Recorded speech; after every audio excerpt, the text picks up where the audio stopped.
kailangan pang magpaalam sa taong pinakamamahal mo? Kapag mahal mo raw, lahat ibibigay mo, lahat gagawin mo. Pero paano na lang kung hilingin niya na magkahiwalay kayo? Ibibigay mo ba kahit mahal mo pa? Sabi ba ng iba, kung mahal mo raw, matuto kang pakawalan. Kung sa'yo, sa'yo. Kung hindi, hindi. Pero paano mo iisipin pakawalan kung siya ang dahilan kung bakit ka nagmamahal?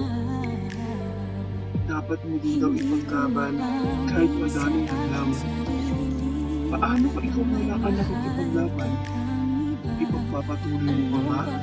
O isusuko mo na? Minsan, may mga desisyon na dapat natin gawin kahit ayaw natin. At may mga bagay na kapag ginawa mo ang tama, ikaw lang din ang mahihirapan. Kasi may mga bagay na kapag pinagpilitan natin sa bandang dulo, ikaw lang din ang masasaktan.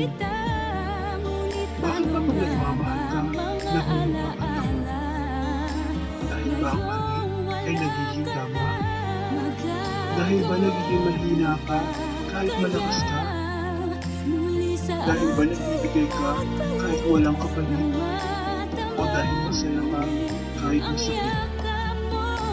Sabi ko dati, kahit anong mangyari, paglalaban ko siya.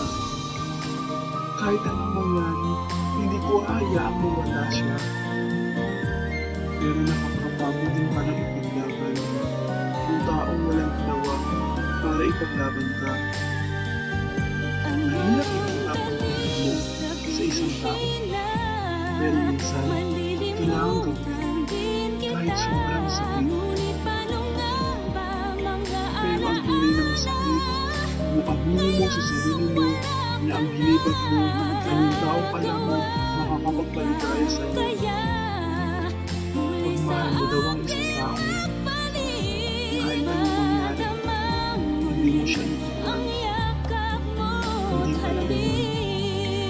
Pagmahal mo para talaga siya, kakayanin mong iwan siya, oras na iba na ang makapaligaya sa kanya. Masarap ang magkasama, lalo na pag mahal mo at mahal ka rin niya. Oo, tama sila. Pero hindi mo akalain na kung kaano masarap ang makasama siya, gano'n din kasakit kung nawala na. Bakit nga ba kung ano ang pinakamagandang nangyayari sa buhay natin? Sa bandang huli, yun din ang pinakamasakit. Bakit nga ba kung sino pa yung taong nagdulot ng sobrang saya, siya din ang magbibigay ng sobrang kalungkutan? Alam mo kung ano ang totoong nakakatakot?